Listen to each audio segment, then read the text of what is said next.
El presidente de Ucrania destituyó el martes al jefe de su ejército, tras varios días de tensiones que amenazaban con generar una crisis quizá mayor para el gobierno de Volodymyr Zelensky en plena guerra con Rusia. Miles de ucranianos protestaban desde hace días contra Oleksandr Syrskyi, hasta ahora jefe de las Fuerzas Armadas, al que veían responsable por la destitución la semana pasada del popular exministro de Defensa Mikhailo Fedorov. La causa de esta crisis era una disputa entre estos dos altos cargos, que venía de atrás y que amenazaba con resquebrajar la unidad dentro de la cúpula militar y política y quizá también en el país. Todo esto, además, en momentos en que Ucrania ha conseguido retomar en cierta medida la iniciativa en la guerra, golpeando a menudo la retaguardia rusa con exitosos ataques con drones. ¿Qué tiene que ver esa guerra de drones y la estrategia militar de Ucrania con la disputa entre un exministro y un general? ¿Y está superada esa aparente ruptura dentro de la cúpula ucraniana? Ese es nuestro tema de hoy, miércoles 22 de julio de 2026, en este programa DW Actualidad en Análisis. Mi nombre es Isaac Risco y hoy tengo como invitados a Ricardo Marquina, periodista que trabajó durante muchos años en Rusia y que es experto en Europa del Este y el mundo postsoviético y que conecta con nosotros, como es habitual, desde Tallinn, en Estonia. Y por el otro lado a Marina Mirón, investigadora de estudios de guerra del King's College de Londres, que nos acompaña hoy desde Múnich, en Alemania. Le doy la bienvenida a los dos y empiezo contigo, Ricardo. Se cierra con esto lo que presentábamos ahora, la destitución del jefe del ejército. ¿Se cierra con eso, esa crisis en ciernes en el gobierno de Ucrania? Buenos días, gracias por invitarme. Yo creo que de momento se atenúa, que es bastante, porque una crisis de política interna, cuando estás en medio de una guerra, no parece la más inteligente de las ideas por parte del gobierno de Zelensky. Se atenúa, como digo, pero habrá que ver cómo integran a Fedorov en el nuevo sistema. Dicen que se le va a ofrecer un puesto relacionado con iniciativa, con iniciativa de drones en el frente de batalla, un nuevo rol que seguramente será creado para él y que sería la manera que ve Zelensky de cuadrar al exministro dentro de su gabinete y conservar así, en cierta manera, su prestigio. Zelensky se ha dado cuenta que Fedorov tiene un grandísimo, lo sabía, pero con las manifestaciones en la calle se ha dado cuenta para todos, es ya evidente que Fedorov es un capital político de primer nivel para Ucrania y entendemos que Zelensky no quiere perderlo, quiere que se le quede cerca ese capital político que lo va a necesitar una vez que empiecen las negociaciones, cuando estas tengan que venir. ¿Se ha cerrado la crisis? Se ha atenuado, podría explotar en cualquier momento, sobre todo si los resultados no acompañan, si esta nueva estructura del ejército ucraniano no da los resultados esperados, si se vuelve a un sistema jerárquico de corte soviético que no dé los resultados que estaban dando hasta ahora la estrategia de Fedorov en el frente y sobre todo en la retaguardia, pues podría haber de nuevo protestas y en Ucrania, a diferencia de Rusia, lo que dice la calle es muy importante. Pues ya das un poco esas claves para intentar entender de qué va esa disputa, Marina, la disputa entre ese ministro de Defensa, el anterior ministro de Defensa Fedorov y el ya ex jefe del ejército Syrskyi. Se interpretó también, ya como sugería Ricardo, como una disputa entre la vieja escuela militar soviética, representada por Syrskyi, y una nueva doctrina de la guerra, centrada sobre todo en drones, ¿no?, que se veía muy vinculada con Fedorov. Danos más detalles, Marina, sobre lo que hacía o buscaba Fedorov y sobre lo que hizo Syrskyi también como jefe del ejército estos años. Creo que estuvo al menos 2 años al frente del ejército. Buenos días. Pues primeramente lo que hay que entender es que Mikhailo Fedorov no tenía experiencia militar como el general Syrskyi. Entonces, hablamos de dos escuelas de pensamiento distintos. Fedorov es un reformista y su enfoque es en la tecnología, en las tecnologías digitales, en drones, en inteligencia artificial. Entonces, para él, lo más importante ha sido proporcionar tecnologías nuevas al ejército, por un lado. Por otro lado, hay un montón de burocracia en las Fuerzas Armadas ucranianas y eso es lo que él quería quitar. O sea, quería quitar un parte de la burocracia para acelerar la toma de decisiones, para acelerar la logística y también lo que quería es descentralizar el mando. Ahora, cuando hablamos del general Syrskyi, él venía de la escuela soviética y también tenía mucho más años. Entonces, para Syrskyi, a propósito, no es el jefe del ejército, sino el comandante de las Fuerzas Armadas. Sí ha sido el jefe del ejército, pero no, digamos, es algo distinto al ser el comandante. Entonces, Syrskyi, claro, su enfoque ha sido en un ejército clásico, digamos, para guerra convencional. Quiere decir que lo más importante ha sido el mando vertical. Sabemos que, por ejemplo, el general Zaluzhny también quería reformar el ejército y descentralizarlo. Y Syrskyi quería hacer todo lo contrario, es decir, mantener el mando vertical, mantener el papel de artillería, hacer maniobras con el ejército. Entonces, son operaciones militares bastante clásicas con medios más clásicos. Entonces, lo que no sabemos exactamente es qué parte del ejército estaba apoyando a Syrskyi y qué parte del ejército estaba apoyando a Fedorov o a las reformas, porque normalmente la cultura militar, a la cultura militar no le gustan cambios y sobre todo no le gustan cambios rápidos. Es bastante difícil. Y ahora bien, estas dos escuelas han existido como una tensión y cabe destacar que no es el único caso. En otros países también existen estas tensiones. Lo que pasa es que aquí estas tensiones han salido al público, es decir, que esta disputa que se produjo entre el general Syrskyi y el ex ministro de Defensa Fedorov se ha publicado tanto en la prensa ucraniana como en la prensa internacional, y entonces hubo generales que han apoyado a Syrskyi, incluso Zelensky al principio apoyó a Syrskyi. Sabemos que tenía una relación bastante buena con el general, cuando el general Syrskyi ha jugado un papel importante en la defensa de Kyiv y también en la ofensiva en Kharkiv. Entonces, para Zelensky ha sido una figura bastante importante, y yo diría que más importante que el general Zaluzhny, porque sabemos cómo ha acabado la historia con el general Zaluzhny. Y entonces ahora lo que pasa es que no sabemos exactamente qué curso tomará el Estado Mayor, porque no se cambia únicamente el comandante de las Fuerzas Armadas, sino el entero Estado Mayor. Dicho lo cual, sabemos que el nuevo comandante, Mikhailo Drapati, tiene también una visión bastante cercana a lo que quería el exministro de Defensa Fedorov, es decir, reformar el ejército. A esa figura me gustaría llegar en breve al nuevo comandante. Gracias también por la precisión de que el jefe de las Fuerzas Armadas en su conjunto y no solo el ejército de tierra, ¿no? Antes de pasar a Drapati, que es el nuevo jefe de las Fuerzas Armadas, me gustaría que nos quedemos un poco con Syrskyi, Ricardo, y intentemos ver también, hacer esa lectura política. Entiendo que Syrskyi era muy impopular, o al menos lo sugerían así estas demostraciones, estas manifestaciones en la calle que se dirigían contra él, ¿no? Y pedían el regreso del otro. ¿Por qué era tan impopular Syrskyi? En al menos parte de la población sí tuvo un papel importante, por ejemplo, en la defensa de Kiev. Veamos quién estaba en las calles estos días. No eran manifestaciones masivas como fueron las de Maidán, con estudiantes, jubilados, trabajadores. No, lo que estaban en la calle estos días eran gente muy relacionada con la defensa del Estado. O sea, gente que quiere salvar el Estado. Había soldados heridos, soldados ya en la reserva, soldados en activo, milicianos, como voluntarios, como queramos llamarlo, gente que ha combatido, gente que sabe por lo que está combatiendo. Una de las críticas más...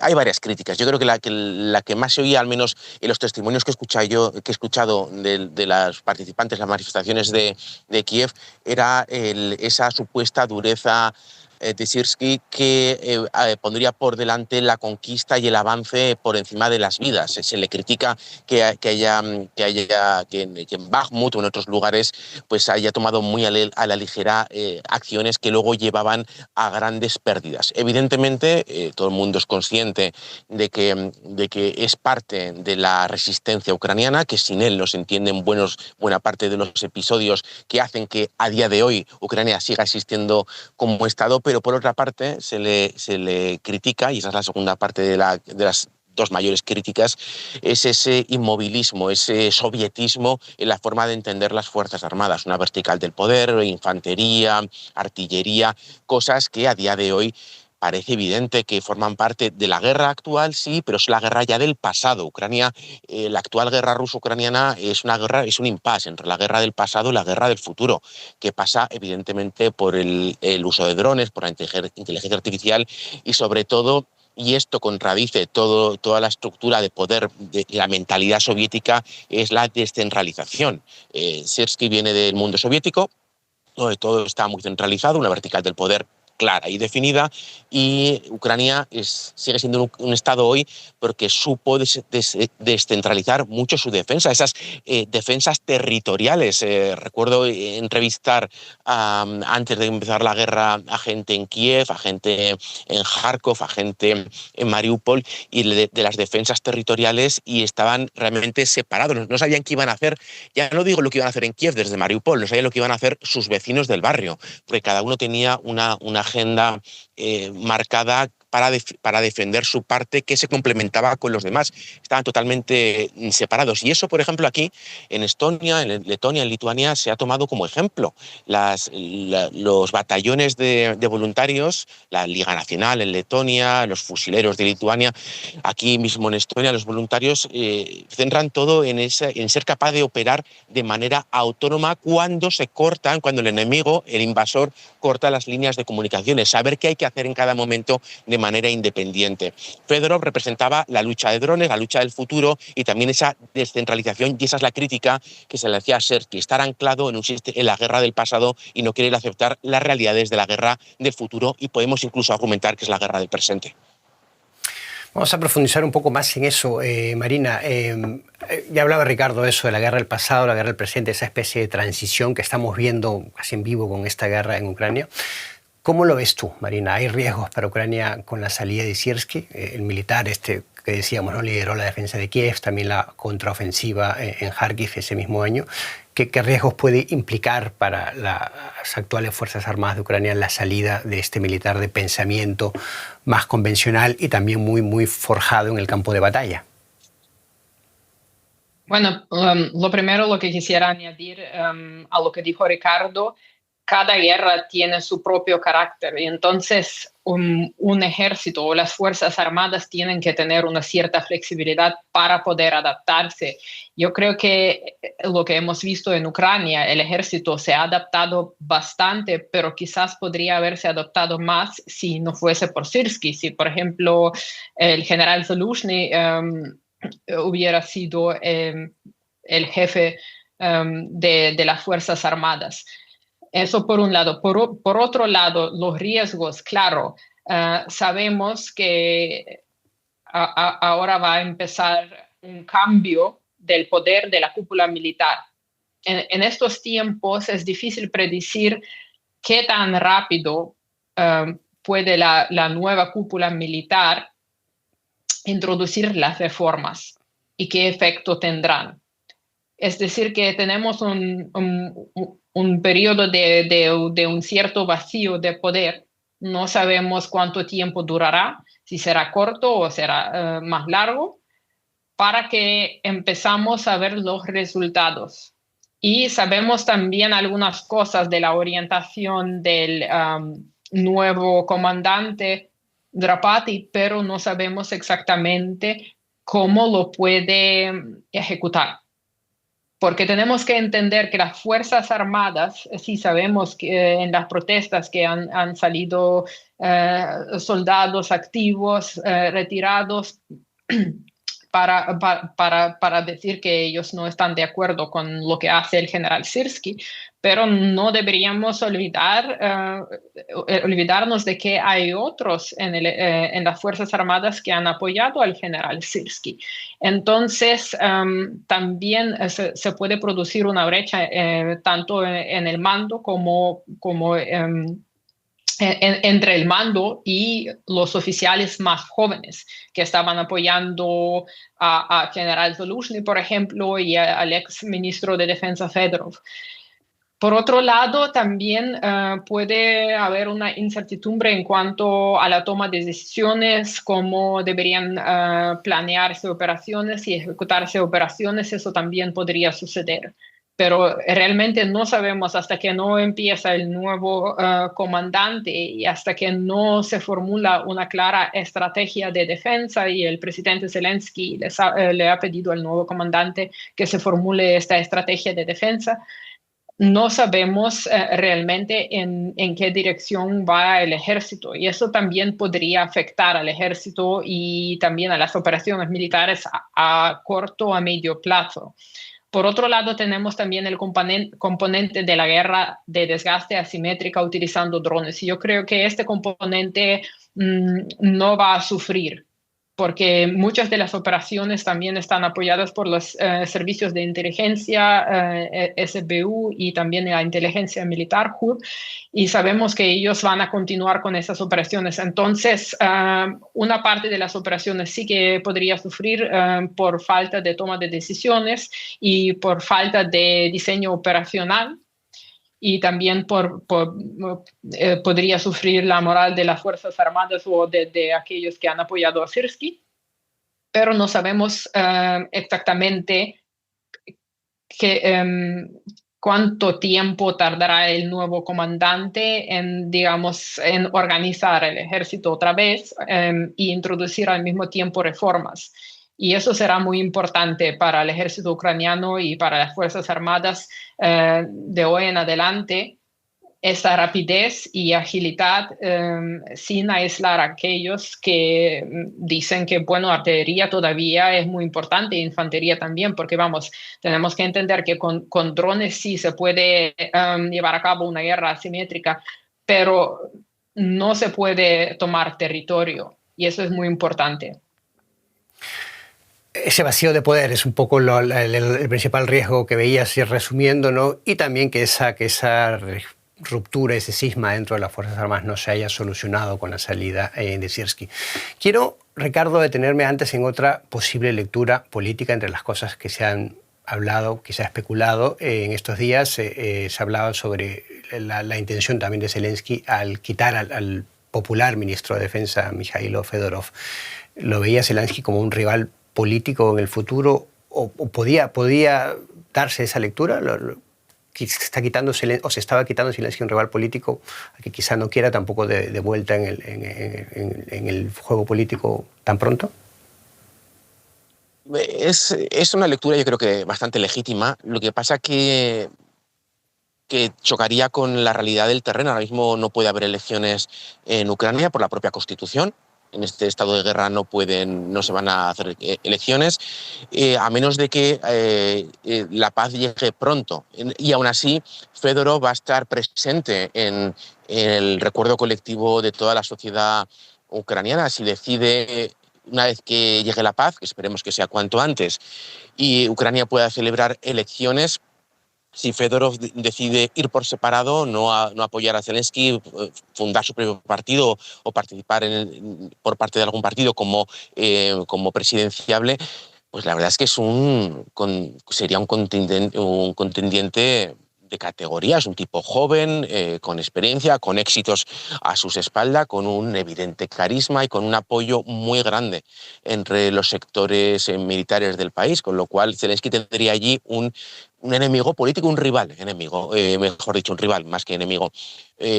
Aún así, por eso, esos movimientos que estaban diciendo estas últimas horas, que Zelensky le estaría ofreciendo un puesto, que quisieran integrar a Fedorov dentro de la cúpula militar o de algún tipo de administración relacionada con lo militar, sobre todo con innovación, pues sería un intento de anular, se podría interpretada como un intento de anular a Fedorov como figura política independiente, rival político de Zelensky, y otra, yo creo que es la más real, el intento de Zelensky de capitalizar el aprecio que la sociedad ucraniana siente por el exministro para tenerlo de su lado, porque Zelensky lo va a necesitar. Una vez que acabe la guerra, seguramente sean muchas las preguntas que los ucranianos tengan para el presidente ucraniano.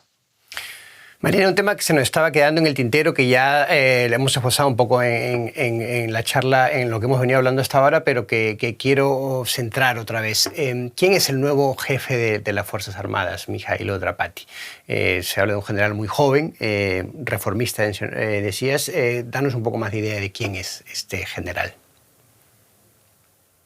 Bueno, lo que tenemos que saber sobre el general Mihailo Drapati es que él sí que conoce la escuela soviética, pero su mayor experiencia ha sido combatiendo los rusos desde 2014. Es decir, que se ha conocido en Mariupol en 2014. Y entonces toda su experiencia es también en guerra simétrica y asimétrica. Y ha jugado un papel bastante importante en varias operaciones, por lo que le han mandado siempre a puntos bastante críticos también durante la guerra que empezó en 2022 o continuó en 2022, como vea. Entonces, él tiene experiencia militar muy necesaria, distinta a la experiencia de Syrskyi, es más joven, es otra generación de oficial, lo que es bastante importante, sobre todo porque los oficiales más jóvenes podrían apoyar a Mihailo Drapati, le conocen y también tiene esa visión de reformas, es decir, que al parecer no le gusta digamos, la escuela soviética, o al menos quiere también ejecutar reformas dentro de las Fuerzas Armadas, y también está buscando innovación, está buscando simplificar logística, introducir tecnologías en el ejército ucraniano, mejorar el mando, descentralizarlo y cambiar esta vertical de mando que existe ahora en el ejército. Entonces, yo creo que cuando Zelensky estaba buscando una persona para sustituir al general Syrskyi, ha encontrado una persona que también está conocida en Ucrania por el público, por los civiles, y tiene una buena fama entre ellos también. O sea, es una figura, digamos, para este puesto, es una figura ideal para decir, bueno, está buscando modernizar el ejército, está conocido, ha sido bastante importante en muchas operaciones militares, estaba combatiendo a rusos desde 2014, entonces conoce el campo de batalla, conoce las tácticas rusas y también sabe adaptarse a las nuevas condiciones del campo de batalla presente, con la presencia de drones y inteligencia artificial, guerra electrónica y todas esas nuevas tecnologías o tecnologías que se van renovando. Si partimos de eso, de que la entrada de Drapati busca esa transición hacia una guerra de nueva generación de la que hablábamos, Ricardo, me gustaría ver un poco la perspectiva de Rusia. ¿Qué ha dicho Rusia estos días de esa disputa, de esa posible crisis en las Fuerzas Armadas ucranianas? Y si partimos de esa hipótesis de que Ucrania sigue impulsando la transición hacia la guerra de nueva generación, ¿eso qué implica para Rusia? Desde fuentes oficiales como María Zaharova, portavoz del Ministerio de Defensa, pues han ironizado diciendo que sin duda esos cambios drásticos en Ucrania eran respuesta a que todo les iba bien en el campo de batalla. Intentaba ser ella cínica, lo intentaba, no sé si le terminó de salir. Hay que mirar también a los que se llaman los blogueros Z, aquellos activistas en redes sociales a favor de la invasión, que siguen ya sea desde el campo de batalla o puramente desde Internet, siguen los acontecimientos apoyando la visión rusa del mundo y de la guerra. Cuando se supo la salida del ministro de Defensa hubo alegría recuerdo comentarios diciendo ahora todo será mejor para nosotros y que esta salida debería poner las cosas más fáciles. Recordemos que los últimos meses el frente, lo que es la infantería, está de facto congelada. Hay pequeños avances, pero creo que son irrelevantes. Y esto se debe pues, a esa guerra de drones, hasta este nuevo, ese frente que se ha convertido en una zona de la muerte amplísima, donde avanzar cuesta muchísimas vidas y donde ni rusos ni ucranianos parecen tener una respuesta a cómo romper ese frente. Porque, pues, como lo hemos comentado alguna vez aquí en Deutsche Welle, cabeza que asoma, cabeza que sale por los aires. En Rusia están ahora mismo ocupados con las elecciones que tienen dentro de un par de meses a la Duma del Estado, intentando vender que la situación está bien. No lo está, y aprovechan este revuelo dentro de la política interna de Ucrania pues para decir que en Ucrania están peor. Las últimas acciones de la guerra asimétrica, la guerra de drones dentro del interior de Rusia, está causando mucho malestar a los rusos, pero sobre todo a sus autoridades, que están quedando en evidencia. La estrategia ucraniana ha dejado claro que Rusia no tiene la capacidad para frenar estos ataques, que podemos discutir si son relevantes militarmente, los ataques que hemos visto en los últimos días en centros de Wildberries, una distribuidora, una empresa de paquetería, algo así como un Amazon ruso. Podemos discutir si tiene más o menos impacto militar. Lo que sí que tiene es un impacto social amplísimo. En Moscú lo saben, están preocupados, sobre todo porque no parecen tener capacidad para ponerle freno.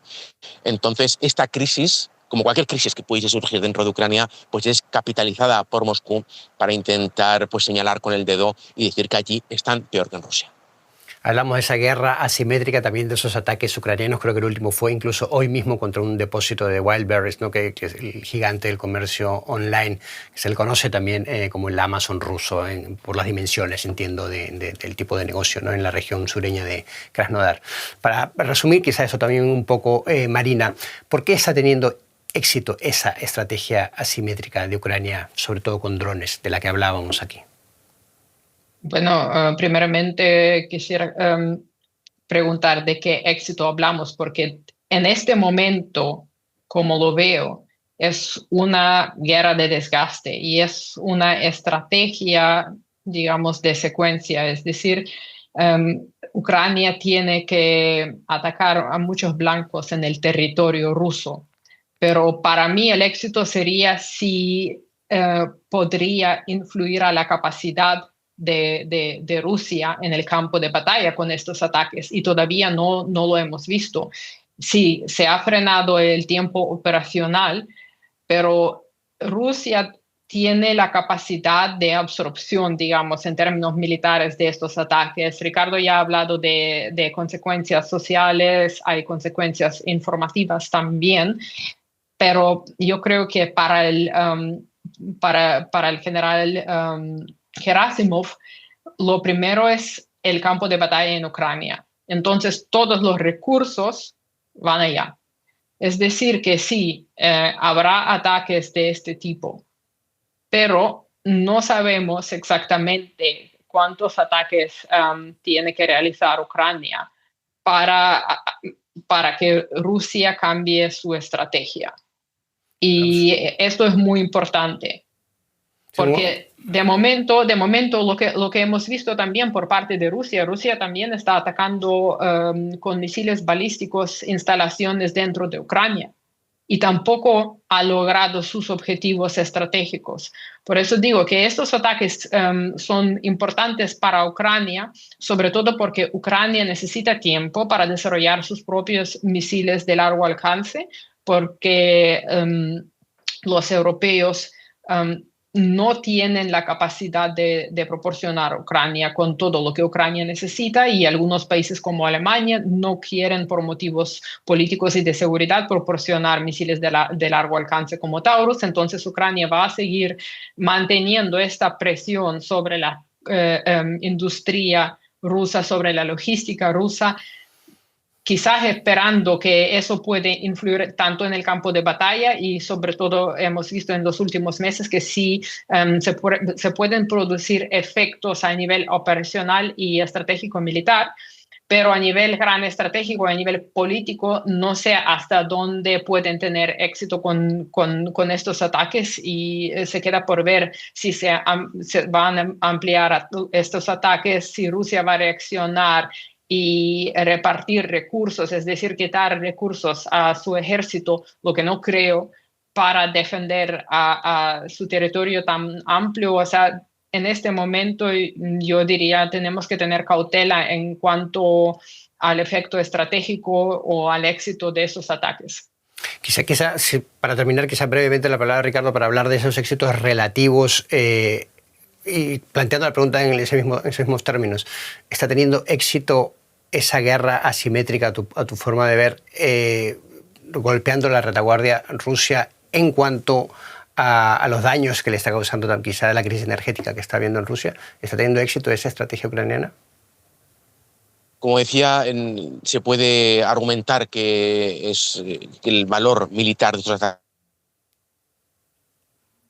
o casi nulo. Ucrania dice que desde allí, desde estas empresas de paquetería, se distribuye material militar. Yo mismo, en una de esas tiendas en Wildberries en su día, compré en 2022 un chaleco antibalas, con lo cual sí que hay material militar, lo que la compañía niega que esté repartiendo drones, con los que luego se ataca a Ucrania.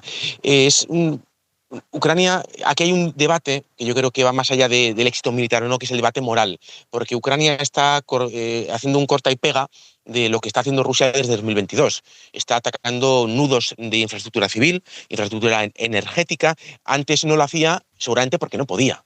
Ahora que Ucrania tiene la capacidad de hacerlo, lo está haciendo, está copiando la manera rusa de hacer la guerra.